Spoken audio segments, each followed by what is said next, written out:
Mo kí gbogbo wa nílé lóko lẹ́yìn òdì, mo kí wa pé akúbójú ọjọ́ ṣe rí, mo kí ẹ̀yin ìyá, mo kí bàbá, mo kí ẹ̀gbọ́n, mo kí àbúrò.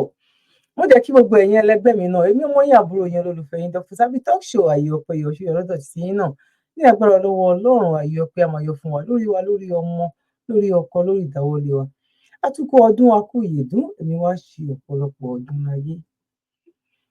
Ẹ̀mí wa tó rí Christmas, ó máa rí New Year, ó máa wá rí ọdún tó pọ̀ nínú ọlá ńlá pẹ̀lú ìfọ̀kànbalẹ̀. Gbogbo ẹ̀yin tí ẹ bá wa láìkè ètò wa, tẹ máa ń bá wa láìkè, a dúpẹ́ lọ́wọ́ yín, àmọ́ lórí, God bless you. Bẹ́ẹ̀ náà ni mo kí gbogbo ẹ̀yin tẹ máa ń bá wa share ètò wa. Ẹ̀yin tí ẹ máa ń bá wa fi comment sílẹ̀, mo mọ̀ lórí, God bless you. One love. A gbìyànjú, a try, a ṣe akitiyan, a wọ orí 10,000 subscriber. God bless you. Mo appreciate gbogbo yín, Ọlọ́run appreciate gbogbo wa. Láti ọ̀dọ̀ ẹni tó wọ́kọ̀ tẹ̀ láti number 1 tó wá fi dé 10,000, àdúpẹ́ àmọ́lóore. Èwo la mú wá fún wa lọ́jọ́ títí òní wípé ká sáré ṣe àgbéyẹ̀wò ẹ̀ ní pápápá. Táwa ní gbara wa ní àkókò bó ṣe lè wù kó mọ. Bàbá mi àti ìyá mi àti ẹ̀gbọ́n mi. Ọ̀rọ̀ náà, gbogbo awuyewuye yẹn a ti gbọ́ díẹ̀ ń bẹ̀. Bá àwọn èèyàn bí méjì kan bọ́ síta, wọ́n ṣe àlàyé náà, wọ́n fọ́ gbogbo ẹ̀ ní kéékèèké. Màá fẹ́ jẹ́ ká jọ gbé àgbéyẹ̀wò yẹn wípé nǹkan tí àwọn tán pera wọn níwọ̀n Nàìjíríà yìí, tí àwa ń sọ fún wọn, ta ló right? Ta ló kùnà? Ta ló kùnà ọmọ ẹ̀dá ẹgbẹ́ ẹ̀? Ta ló tún kùnà ògo Ọlọ́run? Ibo ni ká kọ́kọ́ gbà wọlé lọ́jọ́ títí òní yìí? Ẹ jẹ́ ká gba bíbá ìwọlé náà. And now, yes, my brothers, I did something yesterday, but, knock them out, Good morning, fellow Nigerians. I'm responding to CSP Adejobi Muyiwa, the Public Relations Officer to Nigeria Police Force. You wrote something that beat my imagination about your fellow officers, trying to crucify them. I'm talking about the low ranking officers. You have the rank and file officers who are so corrupt in this country. And now you are sacrificing your low officer because you want to make some point. Muyiwa, I think it's wrong. I think you owe the junior police officer an apology. I am not supporting them in any way. I know some of them had a very bad behavior, But how do you expect a policeman who is...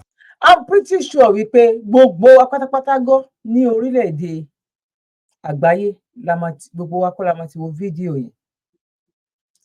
Ọ̀rọ̀ tó sọ yìí ó ì tẹ̀síwájú o, bọ̀ kó tó di pé mo máa tẹ̀síwájú torí pé tẹ bá gbẹ́ pọ́n ní nǹkan ò make sense, ó ti lọ make sense jù. Kò ṣe pé kàn make sense, ó make sense jù. Ìjù ti wọ̀ ọ́. Òun ni ọ̀rọ̀ tí ọ̀gbẹ́ni yìí tó sọ. Mo fún àǹfààní ẹ̀yin tí ẹ tí wo ọlọ́pàá tó ń sọ, àwọn police officer tó ń sọ, ẹ jẹ́ kí a sáré gbé wọ àárín ẹ̀, àwa continue ti ẹni yìí. Number 9 will be communicating No. No, it's okay. No. Or is it for security reasons? Carry on. Okay. Give me money. How are you? Good, and you? Happy to meet you today. Okay. So, what are the research for? I'm going towards Togo. And your name? Okay. Norali, yes. Like I take your number, then we'll be communicating. gbogbo wọn náà ní nǹkan kan náà irú eléyìí tó lóun lọ sí Togo ó ń bọ̀ láti ibì kan ni àmọ́ níbi tó ti ń bọ̀ kó tó sẹ́pọ̀ òun fẹ́ lọ sí Togo ó ní can I have your number for what reason ló ṣe fẹ́ gba nọ́mbà mi police officer ọdún sáà nǹkan tí mò ń sọ bọ ìyẹn ò béèrè owó bọ nǹkan tó béèrè yẹn náà tó bá jẹ́ ìlú tó lófin ni ó yẹ kí ìyẹn náà sùn ẹ ni who are you kí lájọ tàdébi wípé òun béèrè nọ́mbà mi for what kí iṣẹ́ tó ń gbé ẹ síbẹ̀ fún nìyẹn. No. No, it's okay. No. Or is it for security reasons? Carry on. Okay. Give me money. Money. Money. Hello. Hello. How is everything? Everything is fine. From where? Netherlands. Eh? Netherlands. Now you dey come? What do you bring up? See the eh? Oh, interfere. Where they go? Abuja. Abuja? See, what you read? Yeah, 7.30. Nada light. Where they? Abuja didn't love. How are you? Give me something How else. is everything? Everything is fine. Family. Huh? How is family? Good. Family is good. Give me more. What do you bring? What do you bring come? What What do you bring come? I say, what do you bring come? What you want give me? náà a mọ̀ wípé gbogbo wa láti wo fídíò yìí bọ̀rọ̀ ló wọnú ọ̀rọ̀ ń sìn ká fẹ́ fi ṣe àgbéyẹ̀wò pẹ̀lú nǹkan tí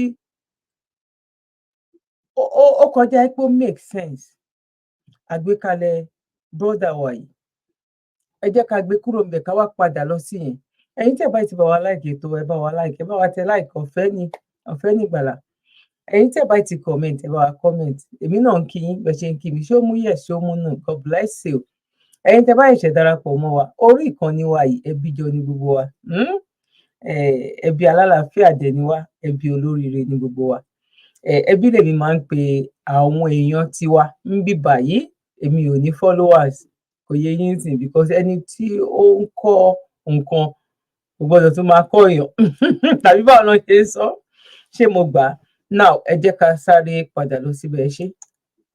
Living less than $50 a month, who are taking bullets. ẹ jẹ́ àgbẹ̀ padà sẹ́yìn. Who you are, I think it's wrong. I think you owe the junior police officer an apology. I am not supporting them in any way. I know some of them had a very bad behavior, you know. But how do you expect a policeman who is receiving less than $50 a month, who are taking bullets for citizens of this country? While we are sleeping, they are patrolling. They will leave their family behind and do the most dangerous work in this country. The police don't fuel the police vehicles. The police don't have computers in their desks. The police don't have boots. The police don't have equipment to communicate. And yet,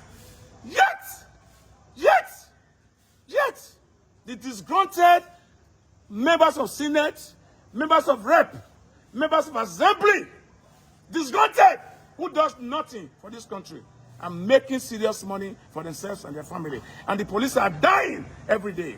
Junior police are dying every day. Junior police who are protecting your politicians, who are protecting your judges, they are dying every day.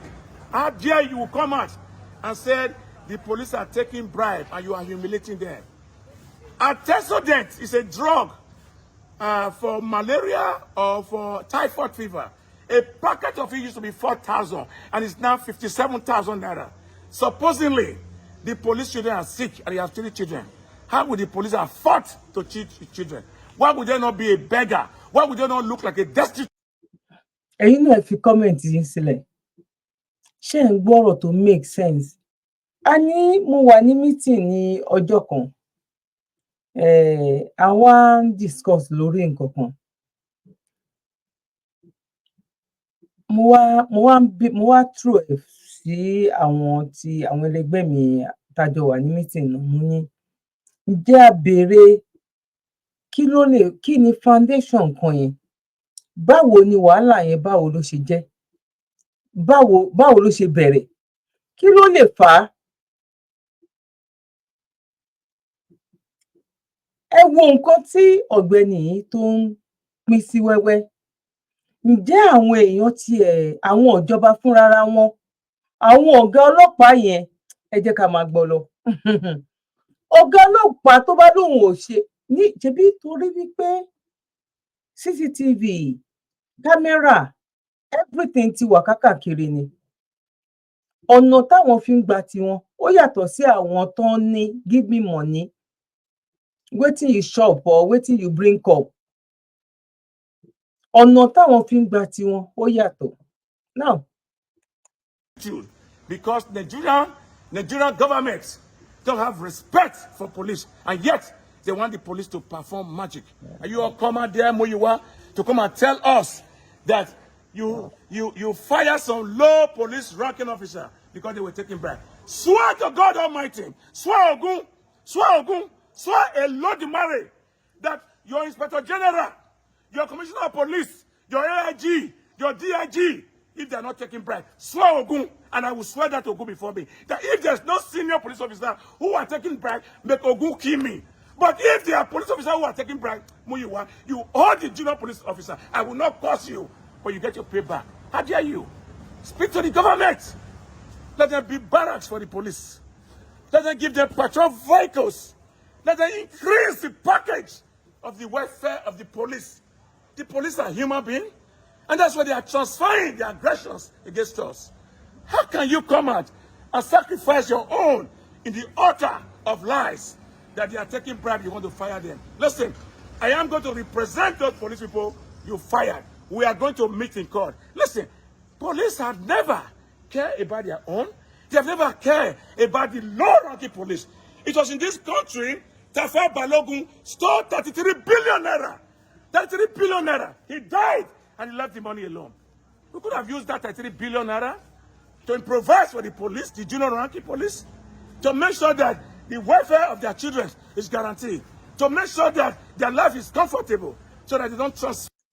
A mọ̀ wípé nǹkan tó ń ṣe kò tí ì parí síbẹ̀ o. Nǹkan tó ń ṣe ò dáa, bọ̀ báwo ni nǹkan yẹn báwo ló ṣe bẹ̀rẹ̀? Mo ti sọ lórí program, bóyá ó ti pẹ́ tí mo ti sọ ṣá. Ọ̀rọ̀ tí mò ń sọ yìí á ti máa lọ bóyá bíi 8 years ago nsìn. Mo lọ sí Nàìjíríà, mo wá drive gba tá bá ń bọ̀ láti ọ̀nà Ọjọ́ta, máa lọ sí ọ̀nà 3rd Maryland Bridge lọ sọ́nà Bariga. Ẹ ti mọ ibi tí mò ń sọ yẹn, bí mo ṣe lè júwe ẹ̀ nìyẹn. Àwa lọ sọ́nà 3rd Maryland Bridge, a máa lọ bí ìgbà tá fẹ́ lọ sọ́nà Bariga, a fẹ́ lọ gùnkè lọ sí ọ̀nà Sawmill ní Bariga, bóyá Gbàgádà ní gbogbo bẹ̀rẹ̀ náà, mi ò rántí mọ́ dáadáa. Bó ṣe rí ibi tí a máa yà sí tá bá fẹ́ lọ sí Sawmill yẹn, ẹni tó bá mọ àdúgbò, tó bá mọ area yẹn á ti mọ area tí mò ń sọ yìí. Bí mo ṣe, èmi ni mo drive, torí bá lọ sí Nàìjíríà mo máa like in drive, wọ́n máa wí pé báwo mo máa like in drive ara mi fúnra ara mi. Now, bí mo débẹ̀ báyìí, ẹ̀rù bà mí. Kí ló bà mí lẹ́rù ni wípé mo kàn rí àwọn bíi 3 4 nínú wọn. Wọ́n wọ short knicker, wọ́n dẹ̀ wọ slippers. Wọ́n dẹ̀ gbébọn sọ́wọ́, wọ́n fi kọ́ apá. Ẹ̀rù ti bà mí, wọ́n dẹ̀ dá wa dúró. Mo wá wò pé oh my God, but èèyàn kan tó wá jókòó sẹ́yìn, òun wọ uniform. Wọ́n check wa, ẹ wo distance, wọ́n béèrè the driving license and so on and so forth. Ẹ wo orú nǹkan bẹ́ẹ̀ yẹn. Slippers, bedroom slippers, short knicker, láì má jẹ́ pé bóyá CID ni ẹ́. Wọ́n ti mú as nǹkan tó jẹ́ pé just normal, maybe then or bóyá nísìnyí, bóyá yìí ṣe. Mo rí ní fídíò kan níbí báyìí. Ọjọ́ tí n bá lọ màá gbé jáde, mi ò mọ̀ pé màá sọ̀rọ̀ débẹ̀. Ìṣàgámù ni mo ti rí eléyìí. Ẹni tó bá mọ Sábó ní Ìṣàgámù, mo tẹ̀lé èèyàn lọ, èyí tí mò ń sọ yìí ò tí pẹ́. Ìgbà tá a bẹ̀rẹ̀ Yorùbá Nation yìí ni mò ń sọ̀rọ̀ bóyá bí 2 years nísìnyí ni. A lọ ṣe shopping níbi tán ti ń ta àwọn mi tẹ̀ mọ nǹkan tá lọ rà ṣá. A ṣáà lọ ra àwọn nǹkan kan ṣá. Mo wá rí ọlọ́pàá yẹn, ó tẹ̀lé Chinese man yẹn, ó tẹ̀lé wá sí ọjà. Mo fídíò ẹ̀mí fúnra mi, mo fídíò. Slippers ló wọ̀, ó dẹ̀ wà nínú uniform. Slippers ló wọ̀, ó wà nínú uniform. Ẹ jẹ́ ká máa gbọ́ nǹkan tí bàbá olóríire, ẹ jẹ́ ká máa gbọ́ nǹkan tó ń sọ lọ. The aggression to the citizens. I think Muyiwa, you owe Nigerian police an apology. Thank you and good morning. Happy New Year in advance. To talk about one taking bribe or begging for money, something like that, you need to start from the top, you know, because we know when the elections are here, the AIGs and DIGs and IGs and commissioner of police are giving money. I mean, we know this, that police are very corrupt here, you know. They're corrupt because there's no proper welfare package for them. We understand that from the bottom, you know, to the high ends of the police. So you cannot be selective in your tactics. I know it's in our law as a enshrined constitution that giving bribe is an offense and taking bribe is an offense. But the citizens are intimidated to give bribes, so you cannot arrest the citizens who have been intimidated, you know, at gunpoint because the police have gone with them at all times to demand the bribe. So we also know that there's a lot of injustice in this country with high-ranking police. So for Muyiwa Ajobi, whatever his name is, to come out and say, you know, he's celebrating that he fired some police because they were begging money. Why would they not beg? They are in hot sun, for God's sake. You know, they have rifle or gun with them, whatever you want to call it. You know, listen, the police they're either rather be a beggar in the day or be an armed robber in the night because they have gone with them. All right. So the government of Tinubu has to think very well to see how he can take care of the police, not just the police, all the law enforcement, even including our military. They are the lowest paid in the whole world. Even Air Force, you know, our civil defense. You know, we need to respect the military apparatus. If we need to cut down the size of the legislators, we should cut it down. I think the police and the judges have to be respected. The reason why judges compromise in court is because the judges are they're also not taken care of. We say judges are bad, they take bribe, they do this. Why would they not be bad? I don't know, human being? Because they've not been looked after. Let us change our attitude towards the judges, towards the police. The only notorious criminal we have here that might not change is the INEC. All right, that is why we need to, you know, bring a law that when people are paid, when they are looked respect properly, and they commit some crime like this, yes, we now have the right as citizens to say they can be committed to death sentence. What happens to even the civil service who collaborate with civil servants, who collaborate with politicians? You see them in the day, they look like destitute. You see them in Asoko in the night, they look like Mama Gaddafi. Thank you. Now, báwo ló ṣe rí lọ́dọ̀ títí ń bẹ̀? Ẹ̀yin ìyá mi, ẹ̀yin bàbá mi, ẹ fi comment sílẹ̀. Ẹ jẹ́ ká fi báwo ló ṣe rí lọ́dọ̀ títí yín? Ṣé ó mú yes ni tàbó mú no? Ẹ jẹ́ ká rí comment, ẹ bá fi comment sílẹ̀. Mi ò ní jẹ́ kó pọ̀ púpọ̀ so that a máa lè pín, a máa lè share wípé nǹkan tí àwa rí leléyìí tá fi sọ wípé a nílùú yìí kò lè dá sẹ́ torí pé kí ni nǹkan yẹn ti wọ́ láti ìsàlẹ̀, ó ti bàjẹ́. Ká tó tẹ̀síwájú, fídíò kan wà níbí báyìí náà, ó kọjá pé ó tún make sense. Ẹ jẹ́ kí a sáré mu cup of tea ká wá padà wá kí ẹ má bínú. Now, Àǹfààní ńlá rèé láti ilé-iṣẹ́ Serimas Homes and Apartments fún gbogbo ẹ̀yin arìnrìn-àjò nílẹ̀ yìí àti láti òkè òkun wá sí ilẹ̀ Nàìjíríà pẹ̀lú owó tí kò gani lára láti fún ara ní ìsinmi aláìlẹ́gbẹ́. Fún gbogbo ẹ̀yin tí ẹ fẹ́ fún ara ní ìsinmi pẹ̀lú àwọn ohun amáyédẹrùn bíi ìyàrá ọlọ́yẹ́, íńtánẹ́ẹ̀tì, ilé ìdáná àti àyíká tó rẹwà. Bákan náà, àǹfààní yìí wà fún ẹ̀yin tó fẹ́ darí padà sí orílẹ̀-èdè Nàìjíríà. Ààyè tó dàbí ilé ẹni ni. Fún àlàyé ẹ kàn sí ilé-iṣẹ́ Serimas Homes and Apartments ní nọ́mbà 2F Akérèlé Extension Surulere, Lagos, Nigeria. Ẹ pè 08066710843 tàbí 08149737740 tàbí +44 789 795 8178.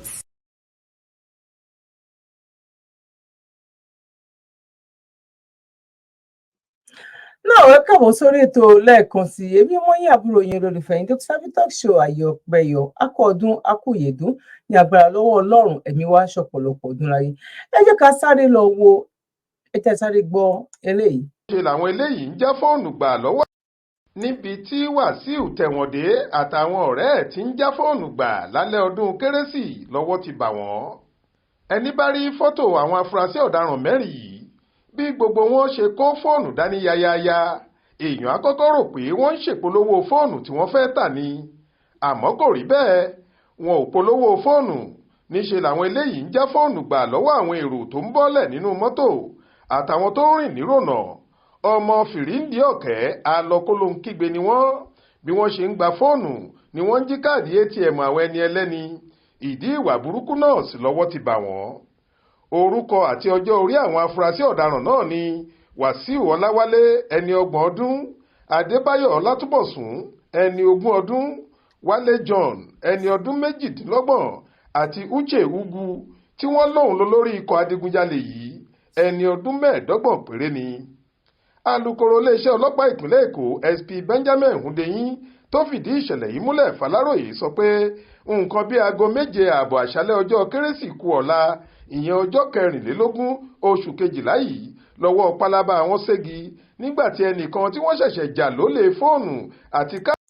kí ló fẹ́ lo eléyìí fún? ẹ máa rí wípé àwọn kan jáde ní north ká tiẹ̀ sọ tilẹ̀ Yorùbá ń bí wọ́n ló fẹ́ fún wọn ní 25,000 wọ́n fẹ́ fún àwọn kan ní owó fún Christmas. ẹ jọ̀ọ́ torí Ọlọ́run tí Christmas tó bá lọ tán kí ló fẹ́ máa jẹ? tí Christmas bá lọ tán kí ló máa jẹ? nǹkan tí a sọ lórí ọ̀rọ̀ àwọn ọlọ́pàá yẹn nìyẹn. ẹ ní foundation tó solid, ẹ ní nǹkan tí ẹ fún àwọn òṣìṣẹ́ tó ń jẹ àwọn òṣìṣẹ́ gan lówó ni. ẹ máa rí ọlọ́pàá míì wà gan aṣọ ọrùn ẹ ti ya, ọlọ́pàá míì gan ẹ máa rí bó ṣe múra. ẹ wo àwọn tó ń béèrè owó ta ẹ̀yin náà ẹ wo look wọn, ẹ wo bọ́n ṣe look, ẹ wo bọ́n ṣe múra, ẹ wo spoken English wọn, ẹ wo bọ́n ṣe approach ẹni tó jẹ́ tourist tó wá sílùú yín. ká má tiẹ̀ wá sọ̀rọ̀ owó lásán torí wípé kí ni kò sí àmójútó. ẹ wo ibi tó ń fún wọn as a training college or whatever tó ń lọ. tẹ bá débẹ̀ máa bá wọn sunkún ni. ọ̀pọ̀lọpọ̀ wà torí wípé kò ní choice. wọ́n jàjà gbà ẹ́ by fire by thunder. ó ní choice náà. kò yẹ yín. ẹ wo orú àwọn eléyìí ń sìn. ṣé tó bá jẹ́ pé Christmas tó dé yìí náà wá sọ wípé òkè o àwọn ṣí company kan o àní kò tiẹ̀ jẹ́ party bag tó máa ń há ní party òun náà sọ wípé company yẹn ń produce. ẹ fún wọn ní nǹkan kan nìyẹn. ẹ fún wọn ní bọ́n ṣe ń pẹja kò ń ṣe pé ẹ fún wọn lẹ́ja. gbogbo àwọn tẹ́lẹ̀ fẹ́ fún ní 25,000 yẹn tán bá ná tán ní ọdún kí ni kán tún ṣe? àìmọye ẹni tó ní ìdí pension tó fẹ́ fi jẹun tó fẹ́ fi oúnjẹ sílé tẹ́ ẹ̀ rí fún. ẹ wá sọ wípé ẹ̀ ń há oúnjẹ ọdún. ẹ sọ wípé ẹ̀ ń fáwọn èèyàn ní 25,000. tó bá ti ná 25,000 yẹn ó ti tán, kò sí nǹkan mímọ́ lẹ́yìn yẹn. now ẹ jẹ́ ká lọ gbé èyí tó tún worst jù yẹn lọ. bọ́ ká tó lọ gbé èyí tó worst jù yẹn lọ, ẹ jẹ́ ká gbọ́ nǹkan tó mórí pípé tí ọ̀gbẹ́ni yìí tóun náà sọ. ẹ jẹ́ ká gbọ́ nǹkan tó tún mórí pípé tí ọ̀gbẹ́ni yìí tó sọ. You become the enemy of all his acquaintances. You become the enemy of all his family members. You become the enemy of all his party members. You become the enemy of all his professional members. And that is the way we have been fighting. And if we have this attitude, we can move forward. We must realize that this is bad, and we must support the anti-corruption agency to call a spade a spade, no matter the relationship we have with such a person. Help me to come up with three-pronged approach, which I call policy objectives. 1 minute, I'm going to present it to you. I came up with the first one that has to do with focus. And these are the principles that will drive me and my colleagues, if I'm privileged to be confirmed in EFCC. Number one, what is the focus of an anti-corruption agency in a place like Nigeria? We need to redirect our focus. Section 6 of EFCC Act has given us what an anti-corruption agency should be doing. Number one, I believe we should focus on driving economic development. Number two, we must also create an atmosphere for transparency and accountability in running the government. And also, number three, we must help as an anti-corruption agency to build the international image of this country. Because if you don't do that, there is no way you will endure foreign direct investment. So having put these three policy objectives together, something came to my mind. And I said, look, with this, how do we move forward? And I also came up with three proposals that I'd like to share with you very quickly before I round off, and also present it before these Alo chambers, so that all of us can put minds together and see how we can move forward in Nigeria. Number one is the need for collective responsibility. We need to get to a point in Nigeria where we need to come together on the same page and believe that corruption is a cankerworm to our development. We must come together and believe that financial crimes, the way it has overwhelmed our structure and systems in Nigeria, we can't move forward. Even if we are moving forward, it's going to be at a snail speed. And so where do we go from here? All of us must come together. It's not just the work of the anti-corruption agencies. We must agree. And I say this, everybody is talking about we need to fight corruption, but I have come by virtue of my experience to notice that it is become more of rhetoric than showing the commitment. And that's why I'm standing before you today. If given the opportunity, the time has come for us to show commitment.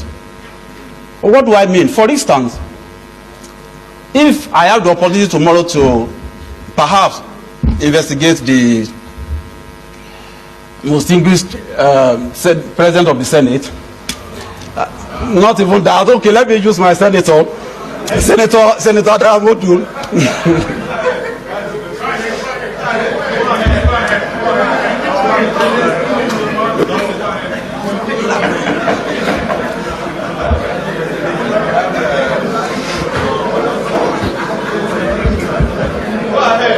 Thank you, sir.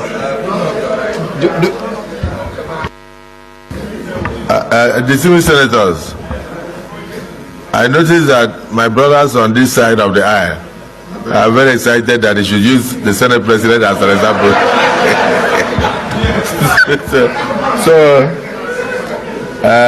The distinguished nominee, look to this side and pick anyone, Senator Alero or anyone. It's even Senator Ningi. Pick any of them. Leave the Senate President for now.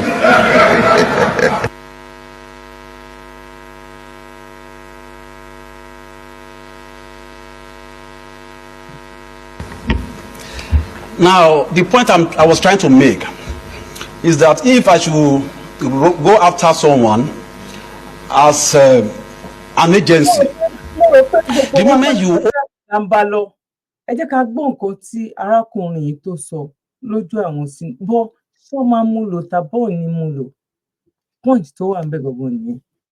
Now ẹ jẹ́ kí n máa rí comment yìí ò báwo ló ṣe rí lọ́dọ̀ títí yín ṣó make sense tàbí kò make sense. Open the investigation, automatically you become the enemy of the person. Not only the enemy of that person, you become the enemy of all his friends, you become the enemy of all his acquaintances, you become the enemy of all his family members, you become the enemy of all his party members, you become the enemy of all his professional members. And that is the way we have been fighting. And if we have this attitude, we can't move forward. We must realize that this is bad, and we must support the anti-corruption agency to call a spade, no matter the relationship we have with such a person. And because even to the corrupt themselves don't even enjoy a good living, standard of living. For example, somebody has stolen money in Nigeria, as it is today, and you bought a Rolls Royce. Where is the road to drive a Rolls Royce in Nigeria? You have stolen money. You built a mansion in your village or local government. Are you not, won't you be afraid to spend a night there? Where is the security? Now, if you look at this trajectory, you discover that it's a sort of financial crimes and corruption that we have, all of us collectively, we've not really done much about. And I'm saying this with every sense of solidarity and every sense of patriotism, rather. So the time has come for us to call evil, evil. It doesn't matter whose resource is God. It doesn't matter who's benefiting from it. That's number one. So there must be collective responsibility. Number two, as I begin to round up, we must also, particularly for my colleagues in the anti-corruption platform, the time has come for us to begin to look at more of prevention than enforcement. Enforcement is a very strong tool in our hand. We are going to apply it very seriously. But again, I discover that the incentives are there all around us in Nigeria. And I'll give you an example. You see an average level 8 public servant who drives 2 cars, who builds a house. I mean, this is common knowledge. Everybody knows. Now, we ask ourselves a question. His savings for 30 years, have you all through his service years, can he actually afford? Listen, get Bobby Dada, but could you work in Nigeria? I have 50 oníkálukú bá lọ. Ìlú òyìnbó, o kàn lè jí láàárọ̀ ọjọ́ kan, o ní o ra ilé mẹ́ta papọ̀ lẹ́ẹ̀kan náà. A máa béèrè lọ́wọ́ ẹ̀ náà, báwo lè ṣe rówó èlò ló pa, báwo lówó ṣe jẹ́. Bó nílùú òyìnbó, wàá mọ 20 years. Tó kàn jí láàárọ̀ ọjọ́ kan, ó kàn já mọ́tò, ó kàn já gbogbo ẹ̀. That's all. Ẹ dẹ̀ bá máa wò. To buy this car. But the problem we have is just like the proverbial monkey that was locked up in the cage, and you put a bunch of ripe banana in that cage, and you stand outside with a cane in your hand, 1 day, 2 days, 3 days, and you warn the monkey not to eat the banana, and you lock the monkey there with cane in your hand outside the cage. 1 day, 2 days, 3 days. The monkey will think twice. What is the alternative for God here? If I eat this banana, I will survive. The worst will come is that this man will kill me after so much he will me. But if I am afraid to eat this banana, I will die. That is where we have gotten to. That everybody wants to dip hands into the treasury and all of that, and the incentives for corruption is all over the place. So I will do more in the area of blocking the leakages. Because also in the course of my carrying out study, fraud survey, I discovered that for you to, if you allow 10 naira to be stolen, you spend an average of between 3 naira 50 kobo and 4 naira 50 kobo to recover it. That is even if you are able to recover the 10 naira. But for you to prevent the stealing of 10 naira, you spend less than 1 naira. So which one is the more effective tool to fight corruption? Without downplaying the importance of enforcement, why can't we channel more on prevention and let it begin with these alo chambers today? We discovered that in Nigeria there is nowhere to run to. So I want to plead with these alo chambers. Okay. There is what we call transactional credit system. Okay. If we continue to allow Nigerians to buy houses cash, to buy cars cash, we don't have a very effective credit system. 1,000 EFCC added to 1 million ICPC will not do us any good, and that is the reality. We must create that atmosphere as lawmakers for people. Ẹ̀gbọ́n ìyá mi, bàbá mi, ẹ̀gbọ́n àti àbúrò, ṣé gbogbo nǹkan tó ń sọ yẹn ṣó lè work? Mo béèrè ní o, mi ò ní mo béèrè, ẹ bá mi fi sí question la fi ẹ fi sí comment section, ẹ fi question yín or answer yín ẹ fi síbẹ̀. Ṣé gbogbo nǹkan tó ń sọ make sense? But gẹ́gẹ́ bí mo ṣe máa ń sọ wípé èmi nìkan kí n wá máa sọ fún yín pé mo gbọ́n ju ẹ̀yin tí ẹ̀ ń gbọ́rọ̀ mi lọ. Òun nìkan láàrin àwọn èèyàn bíi 100 200 tó ń bá sọ̀rọ̀ tó dẹ̀ jẹ́ wípé 99.9 nínú wọn ó ń gbé ṣépè gan níbi tó ti ń sọ̀rọ̀ yẹn, inú wọn ò dùn sí nǹkan tó ń sọ. Báwo ló ṣe lè work? Àyàfi tẹ́ bá pín tóníkálukú bá ṣe ìjọba rẹ̀. Òun nìkan ni. Gbogbo wa la mọ̀ wípé àwọn nǹkan yìí àló ti wọ́ wá láti ìsàlẹ̀, ó ti wọ́ wá láti foundation. Tán bá wá kọ́lé sórí ẹ̀ kò sí kó má mì, tó bá yá gan ó máa wó sọnù. Nǹkan tó ṣẹlẹ̀ gangan nìyẹn. Now, ẹ jẹ́ kí n sáré gbé eléyìí wọlé. Mi ò ní pẹ́ mẹ́tò wá sópin. Mo kí gbogbo ẹ̀yin tí ẹ ṣe ń darapọ̀ mọ́ wa wípé a kú bójú ọjọ́ ṣe rí. Ẹ̀yin tó bá jẹ́ nígbà àkọ́kọ́ orí ìkànnì aláyọ̀ yìí, àyè ọpẹ́ yọ, òun ni àwa ń jẹ́ ń bí. Ní agbára lọ́wọ́ Ọlọ́run, àyè ọpẹ́ ayọ̀ fún wa. Ẹ bá wa share, ẹ bá wa fi comment yín náà sílẹ̀ ká lè mọ bó ṣe rí ní ọkàn tiyín. Gbogbo ẹ̀yin tẹ́ ń kí mi pé mo kú ètò, èmi náà kí yín pé ẹ káàbọ̀ sórí ètò. Ṣé dáadáa ni? Ṣàlàáfíà lẹ wà? Ìyá Ìjẹ̀bú ló ń kí yín o. Ẹ wẹ̀ sọ níbẹ̀ o. God bless you. Ìgboro Ìbàdàn kò fẹ́ rí oúnjẹ. Àwọn ọmọ ayé dá ọkọ̀ tó ń gbé oúnjẹ ọdún lọ sí ààfin Olúbàdàn lọ́nà, wọ́n sì pín mọ́ra wọn lọ́wọ́.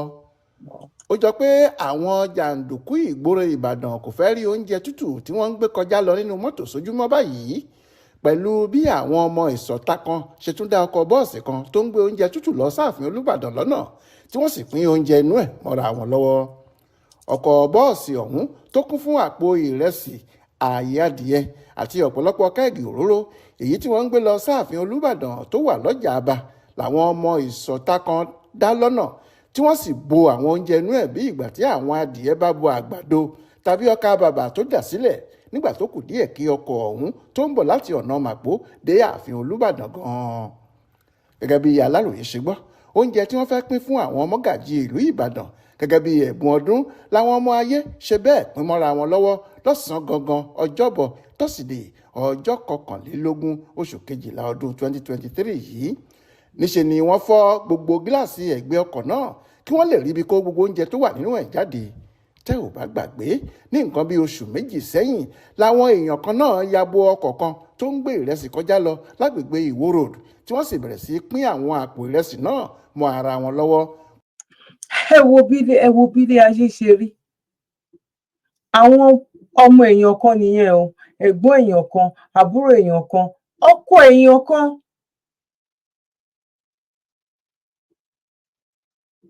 Ẹlòmíì wà, ọmọ yunifásitì wà nínú wọn. Ẹni tó kàwé wà nínú àwọn yẹn tó jẹ́ wípé wọ́n ti wòó pé kí ló kù? Because tó bá lọ ṣiṣẹ́, ẹlòmíì ọmọ yunifásitì míì ṣiṣẹ́, mò ń sọ fún yín, 23,000, 25,000 ló ń fún lóṣù. Ẹ wo bí nǹkan ṣe wọ́n. Torí ẹ̀ kò sí bóyá ṣùgbọ́n tàbí nínú ọ̀rọ̀ yìí, àwọn pípù yìí ò lè ṣe nǹkan kan. Bọ́ọ̀ máa fẹ́ bí afẹ́fẹ́ leléyìí títí dìgbà tó máa fi bẹ̀rẹ̀ campaign mi. Mo mọ̀ pé ní agbára lọ́wọ́ Ọlọ́run, ó máa ṣeé ṣe fún wa, no going back ni. Ẹ wo nǹkan tó bá tún lọ róúnjẹ ń sìn yìí o, ẹ try o, ẹ máa bó oúnjẹ yín o. Ẹ máa fi aṣọ, ẹ máa fi àwọn nǹkan kan bo nǹkan tẹ́ bá kó sínú mọ́tò o. Ó ti wá le débẹ̀ ń sìn yìí o. Ṣèbí December la rí yín sí àti ìmọ̀ nǹkan tó fẹ́ ṣẹlẹ̀ ní January báyìí. Ẹ imagine. Now, kó tó di pé dẹ́rẹ́bà tó wakọ̀ mọ́tò náà ṣíná fún un tó sì sá lọ mọ́ wọn lọ́wọ́. Nígbà tó ń fi ìdí ìṣẹ̀lẹ̀ yìí múlẹ̀, ọ̀kan nínú àwọn mọ́gàjí ilẹ̀ Ìbàdàn, mọ́gàjí Nurudeen Akínadé, ẹni tó wà nínú ọkọ̀ tó ń gbé oúnjẹ náà lọ lásìkò ìkọlù ọ̀hún, ṣàlàyé pé 12 nínú àwọn ọmọ gànfẹ́ ọ̀hún lọ́wọ́ àwọn ọlọ́pàá ti tẹ̀ báyìí nítorí lójú ẹsẹ̀ tí ìṣẹ̀lẹ̀ ọ̀hún ti wáyé làwọn ti lọ fi tó wọn létí ní tẹ̀sán ọlọ́pàá tó wà ní Màpó nílẹ̀ Ìbàdàn níbí.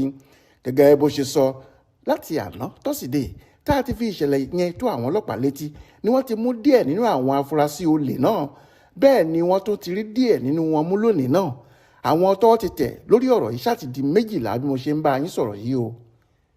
Ọ̀làwálé Àjàó ló ṣàkójọpọ̀ ìròyìn ọ̀hún fún Aláròyé online television. Now, adúpẹ́ lọ́dọ̀ Ọlọ́run, ọba tó láyé tó lọ́run, ọba tó lo gbogbo tó sì lè ṣe ohun gbogbo.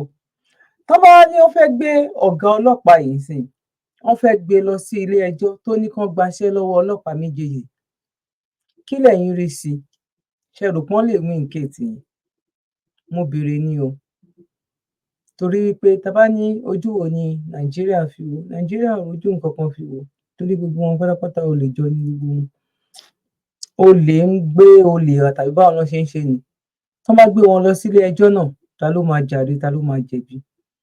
Àwọn tí ẹ rí pọ́n dá dúró yẹn gan pàápàá tán sàkí wọn, ẹ máa rí pé wọ́n lè lọ ti jẹ àwọn olówó 6 months gan pàápàá. Bọ̀ ẹ jẹ́ ká wò ó náà, mo mọ̀ pé lágbára lọ́wọ́ Ọlọ́run, àwọn ọmọ ibi tán bá bàbá dé ni pé kán tiẹ̀ gbéra wọn lọ sí court, ká wo nǹkan tí ilé ẹjọ́ tó lè dá fún wọn. Kò sí nǹkan kan tá lè fi wé nǹkan kan bí òun ṣe wí pé àní àti pọ̀ jù. Kán jẹ́ kó ní kálukú lọ, kí Biafra lọ, kílẹ̀ Yorùbá lọ, ebi ò lè pa wá. Káwọn ọmọ Nàìjíríà náà, káwọn náà di Nàìjíríà mú. Mo kí wa lórí ìkànnì aláyọ̀ yìí wípé a kú bójú ọjọ́ ṣe rí, mo kí ẹ̀yin ìyá, mo kí ẹ̀yin bàbá, mo kí ẹ̀gbọ́n, mo kí àbúrò. Èmi ọmọ yín, àbúrò yín, olólùfẹ́ yín, Dr. Zabby Talk Show, ayé ọpẹ́ yọ̀ṣú ọlọ́dọ̀ títí yín náà ní agbára lọ́wọ́ Ọlọ́run. Ayé ọpẹ́ á máa yọ fún wa, lórí ọmọ, lórí ọkọ, lórí ìdáwọ́lé wa. A kú ọdún, a kú ìyèdún. Ẹ̀mí wa ṣe ọ̀pọ̀lọpọ̀ ọdún láyé nínú ọlá ńlá, nínú ìfọ̀kànbalẹ̀. Gbogbo ẹ̀yin tí ẹ̀ ń bá wa dá sí ọ̀rọ̀ charity wa pátápátá, a kí yín àmọ́ lórí. Àrọ́mọdọ́mọ wa hàn ní gbégbá bára ní agbára ní ọwọ́ Ọlọ́run. Bó bá ṣe ń lọ sí náà, à ń kó gbogbo ẹ̀ papọ̀ láti mú wá sí orí ètò fún yín ní ọdún tuntun tí a fẹ́ bọ́ sí yìí náà ní agbára lọ́wọ́ Ọlọ́run. Ọdún ayọ̀ la máa ṣe ní ọ̀dẹ̀dẹ̀ wa, torí pé kí ni, ojoojúmọ́ báyìí òun ni ọdún ayọ̀ náà dé la máa ṣe. Ẹ̀yin tí ẹ báyìí tí like ètò yìí, ẹ bá wa like, ẹ̀yin tẹ́ báyìí tí share, ẹ bá wa share kí gbogbo wa ká lè mọ bó ṣe ń rí. Àti àwọn tó máa gbé right 5,000 fún láìpẹ́, kán lè mọ̀ wípé kò sí ọ̀nà ń bẹ̀. Right tí ìyá yín tó ti gbà kan tó bí yín, òun náà lẹ́yìn náà ṣì ń gbà ní agbára lọ́wọ́ Ọlọ́run. A ní ká máa kéde ẹ̀ nínú ọjà, nínú agboolé, wípé alẹ́ ẹ̀ lè ṣe é sẹ̀. Yorùbá nation yìí ní kẹ́ jẹ́ agbájúmọ̀. Ẹ̀yin ọmọ Yorùbá, ẹ jẹ́ kó wùn, ẹ jẹ́ kó kò ó. A máa débi tá à ń lọ. Ọ̀nà kan lè ṣe kinní ni, ọ̀nà kan lè lọ tíọ́tíọ́, bọ̀ a máa débẹ̀ lágbára lọ́wọ́ Ọlọ́run. Ẹ ṣé gan ni. Ẹ̀yin máa bá, èmi náà lẹ máa rí. Mi ò ní ṣì rí, ẹ̀yin náà yìí ṣì mí gbọ́. Mo kí ẹ̀yin ìyá mi, mo kí ẹ̀yin bàbá, mo kí ẹ̀gbọ́n, mo kí àbúrò, wípé a kú bójú ọjọ́ ṣe rí. God bless you. Ẹnikẹ́ni tí ìwọ bá nípa láti ṣe ìrànlọ́wọ́ fún òun náà lẹ́nìkejì rẹ̀ tọ́jú rẹ̀. Zabby Life Saver Foundation àánú lolówó fi rán wa. La fi ń sọpẹ́ fọlọ́run àwọn ẹ̀dá tó ń jẹ́ aníparẹ́ láyé àwọn èèyàn. Tá a sì ti ń sọpẹ́ pàtàkì gbogbo olólùfẹ́ wa jákèjádò àgbáyé. Àwọn tó ń bá wa gbowó ṣètò ìrànwọ́ yìí lọ́nà kan àbí kejì. Lóòótọ́ ẹ̀yin gan-an lè jìká tí ò jẹ́ kó rí ó jábọ́. Lórí ìkànnì Zabby Life Saver Foundation, àkàìmọye ènìyàn lọ́lọ́run ti fọwọ́ tọ́ nípa pé ká mú lára bíntín tọ́lọ́run fún wa. Tá a fi ń ṣàánú àwọn èèyàn tó kù díẹ̀ fún láwùjọ wa, láì fi tẹ̀sìn, ẹ̀yà, èdè àti àwọ̀ṣe rárá. Sẹ́ẹ̀rí bọ́lọ́run ṣe ń lò wá lórí ìkànnì Zabby Life Saver Foundation. Táwọn fúnni níṣẹ́, gbalé fúnni lóúnjẹ. Tá a ti ń sanwó iléèwé àwọn ọmọ tí ò lóbìí àti àwọn ọmọ tó kù díẹ̀ fóbi wọn láwùjọ. Lọ́pọ̀ ìmọ̀ye ìgbà láti yọjú tá a ti gbóúnjẹ lọ fáwọn tó wà nínú ìhámọ́, táwọn olóyìnbó ń pè ní correctional center. Lọ́pọ̀ ìgbà tá a bá lọ sílé ìwòsàn fún àbẹ̀wò àti pé ká gba àwọn ènìyàn tí ò rówó san lẹ́yìn ètò ìwòsàn wọn. Àánú á ṣe wá púpọ̀ nítorí ohun mèremère ohun tá a máa ń bá pàdé lọ́hùn. Àti ọ̀gọ̀rọ̀ àwọn ènìyàn tó ti parí ètò ìwòsàn tí ò rówó san, léyìí tágbára wa nìkan ò lè ká. Gẹ́gẹ́ bí èrò wa ní Zabby Life Saver Foundation àti bí ẹ̀yin olólùfẹ́ wa ṣe ń sọ wípé kọ́wọ́ jẹ́ ètò tí lọ síwájú sí i, ló jẹ́ àmọ̀lógún fún gbogbo ẹ̀yin eléyìí ojú àánú jákèjádò àgbáyé. Wọ́n ràn wá àti jẹ́ kí ètò ìtúbọ̀ tàn síwájú sí i. Ẹ jájọ pawọ́pọ̀ lé ìṣẹ́ òun ìyà nínú bíntín tọ́lọ́run fún wa. Ẹ lè fi ohunkóhun tẹ́ ẹ bá ní sọwọ́ sí ọ́fíìsì wa nílé No. 6 Bremer Street, Sabo, Ṣàgámù, Ògùn State. Tó bá sowó ni ẹ fi sínú àsùnwọ̀n Zabby Life Saver Foundation account níbikíbi tẹ́ ẹ bá wà lágbàáyé. Account number 579-868-6013 FCMB. Fún ẹ̀kúnrẹ́rẹ́ àlàyé síwájú sí i, lè pe èyíkéyìí àwọn aṣojú wa nílé +234-812-575-4492 tàbí kẹ́ pè +234-708-434-5696. Bákan náà ni ẹ lè fàtẹ̀jíṣẹ́ tàbí kẹ́ pè Dr. Zabby gan lórí WhatsApp nọ́mbà wọn +447-440-715-542 ní Zabby Life Saver Foundation. Àánú ló jẹ wá lógún.